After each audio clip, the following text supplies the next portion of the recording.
और गिरने के बाद जब मैं उठा तो मैंने देखा कि मेरा पैर जो है कट चुका है। घायल तो यहाँ हर एक परिंदा है, लेकिन जो फिर भी उड़ा वही जिंदा है।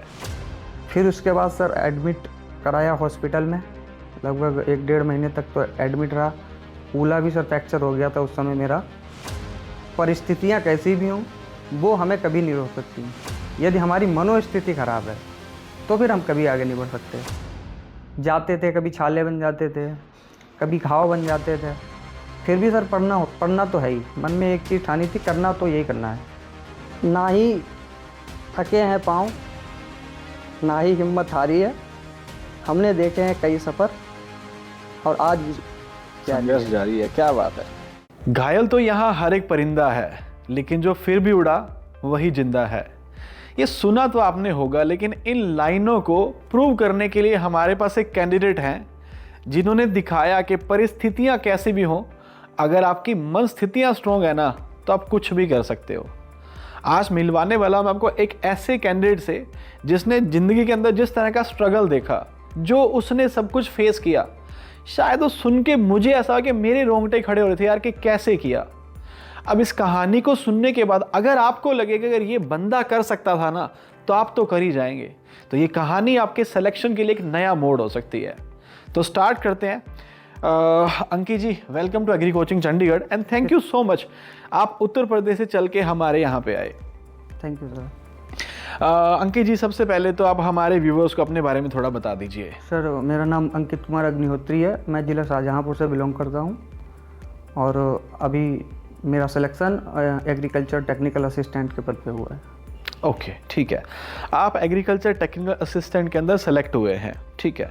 आप थोड़ा अपनी जर्नी के बारे में बताएंगे। आपने मुझे बताया कि 2015 से 19 तक आपने ग्रेजुएशन करी थी, 19 के बाद आपने एमएससी करी है और एमएससी के बाद आपने बीएड भी करी 21 के बाद। अब बीएड तो कुछ ऐसा था कि आपने कर लिया, पर 21 के बाद जब आपने एमएससी कर ली थी तब दिमाग में क्या चल रहा था, कैसे तैयारी करनी है, क्या क्या आपने शुरू किया और क्या आपकी जर्नी रही? काफ़ी दिन मैंने तैयारी किया, फिर सर ये बीएड करने लगे तो उसमें बिजी हो गए। फिर बीएड के बाद सर टेक्निकल असिस्टेंट का ये 2023 में सर पहले तो एक बहुत बड़ा हादसा हो गया मेरे साथ। मैं बरेली से आ रहा था, मेरे एक सीनियर सर हैं बरेली में पोस्टेड थे डीएचओ, उनसे मिलने गया था यूपी पीसीएस की तैयारी के रिलेटेड कुछ। तो मैं सर वहाँ से वापस आ रहा था, वॉशरूम करके निकला था, हाथ धुले मैंने, हाथ धुल के मैं अंदर के लिए जैसे जा रहा था तो गेट पे एक बंदा खड़ा था, उसने मेरा मोबाइल खींचा। मोबाइल खींचने के साथ साथ उसने मेरा हाथ छोड़ा नहीं, वो कूद किया। चूँकि वो मेरे पीछे था तो सर मैं भी ऐसे पीछे ही गिरा जा गया। और गिरने के बाद जब मैं उठा तो मैंने देखा कि मेरा पैर जो है कट चुका है और मैं वहाँ पड़ा हुआ था। चोर भागता हुआ जा रहा था मोबाइल लिए, तो मैं बहुत तेज से चिल्लाया तो लोग आए, उन्होंने पीछा किया चोर का, लेकिन वो भाग गया। फिर उसके बाद सर एडमिट कराया हॉस्पिटल में, लगभग 1-1.5 महीने तक तो एडमिट रहा। कूला भी सर फ्रैक्चर हो गया था उस समय मेरा, बहुत दिक्कत हुई सर। उसके बाद 6-7 महीने तो सर हॉस्पिटल में ही रहना हुआ, फिर आना घर पे, फिर जाना, यही लगा रहता था। दिसंबर में सर ऑपरेट हुआ था कूले का मेरा, और सितंबर में सर ये पैट का नोटिफिकेशन आया था, तो मैंने पैट का एग्ज़ाम का फॉर्म वहीं से भरा था। स्किन ग्राफ्टिंग हो रही थी पैर में, तब भरा था। फिर दिसंबर में सर ये कूले का ऑपरेट हुआ। कूला ऑपरेट होने के बाद सर फिर रेस्ट पे ही थे घर पे, वहीं ड्रेसिंग वगैरह होती थी। फरवरी मार्च में सर नोटिफिकेशन आया था एग्रीकल्चर टेक्निकल असिस्टेंट का, तो जब ये आया तो यही लगा कि ठीक है, अब जो होना था वो हो गया, कुछ आगे करते हैं। फिर सर प्रोस्थेटिक लेग के बारे में बात किया, वो लगवाया। वहाँ से सर एग्री कोचिंग चंडीगढ़ का मैंने बैच लिया, आपका नोटिफिकेशन आया था, देखा।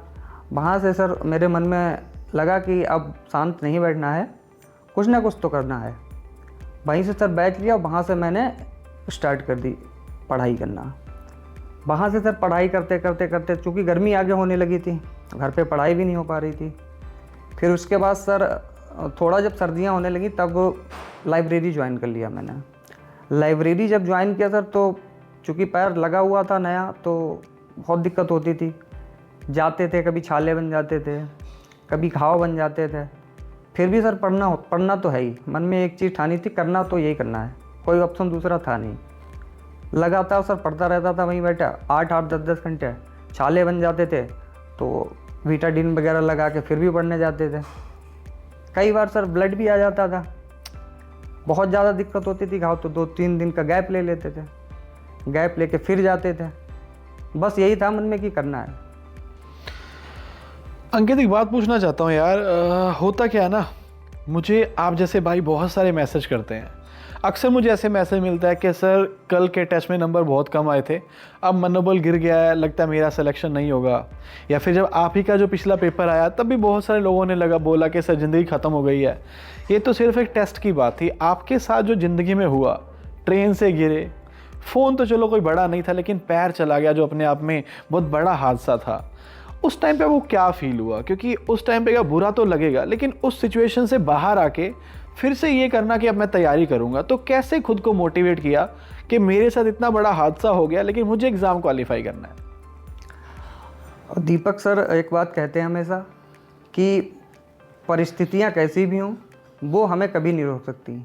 यदि हमारी मनोस्थिति खराब है तो फिर हम कभी आगे नहीं बढ़ सकते। बस यही सोच के मैंने शुरुआत की थी और आज रिजल्ट आपके सामने है।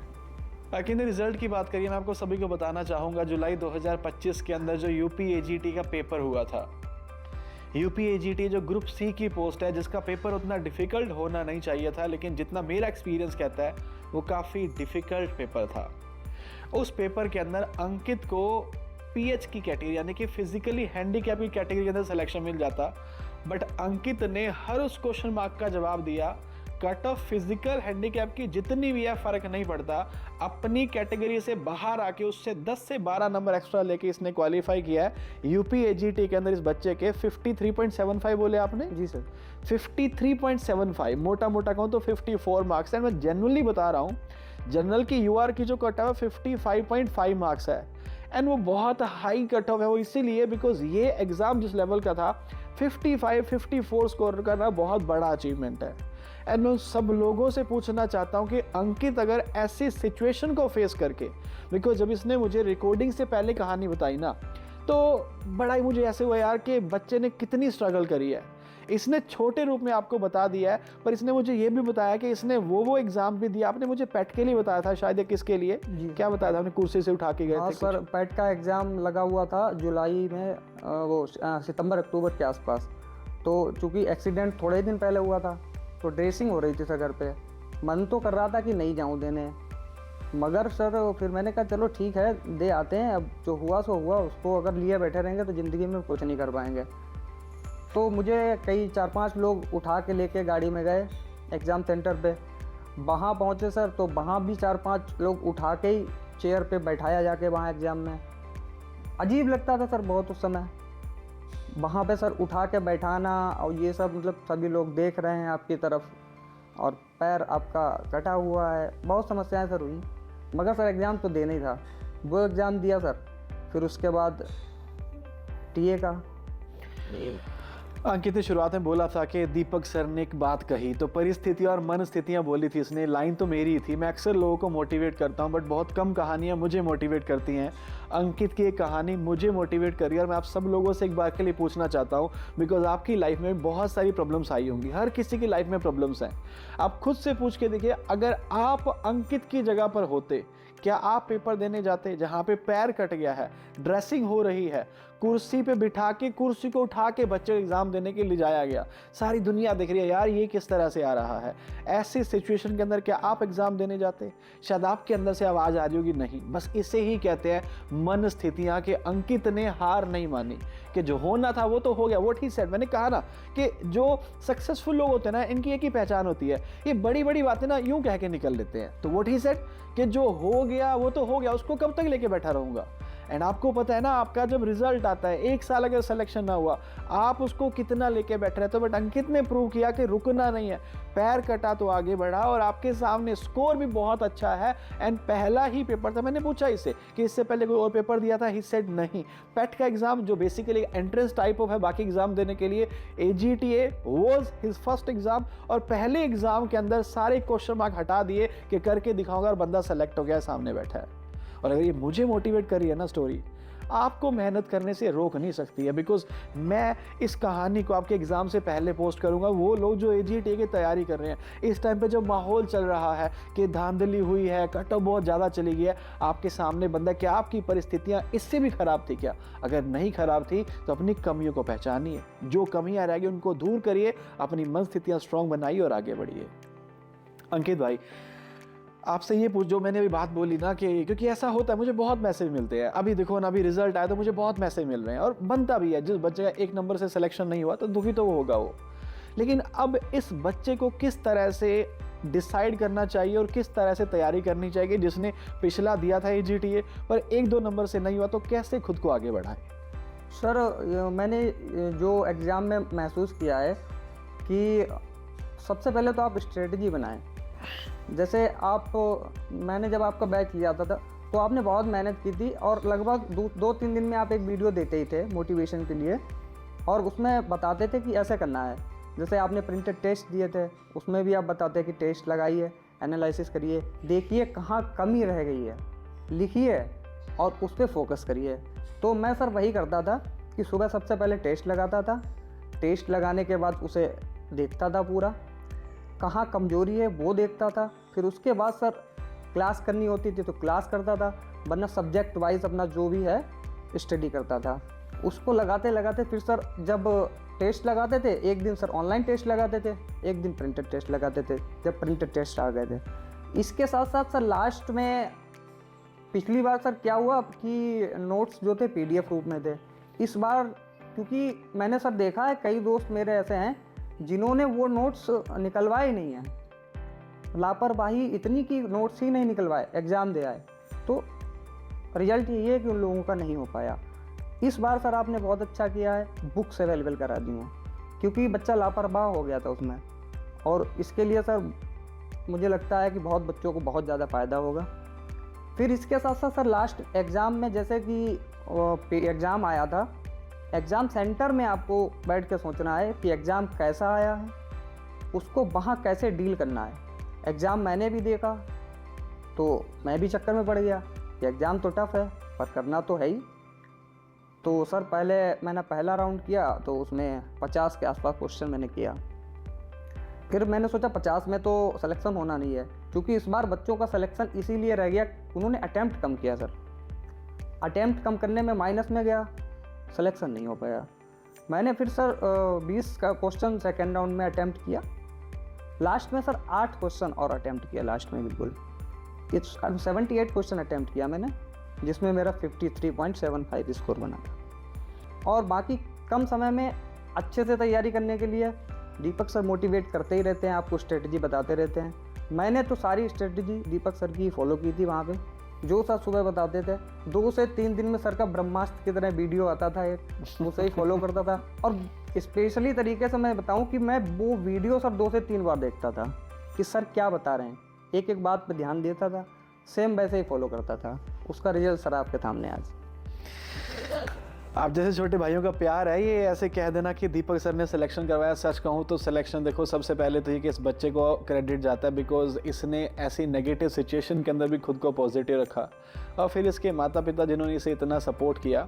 अब इसने बोला कि हाँ ऐसे ऐसे करता था। तो मैं बस आपको इतना बोलना चाहूँगा, अगर मेरी स्ट्रैटेजी इस बच्चे को हेल्प कर सकती है तो आपको भी हेल्प कर सकती है। तो सबसे मेन पॉइंट जिस पे मैंने पूरी वीडियो में फोकस किया, अपने आप को स्ट्रॉन्ग बनाओ।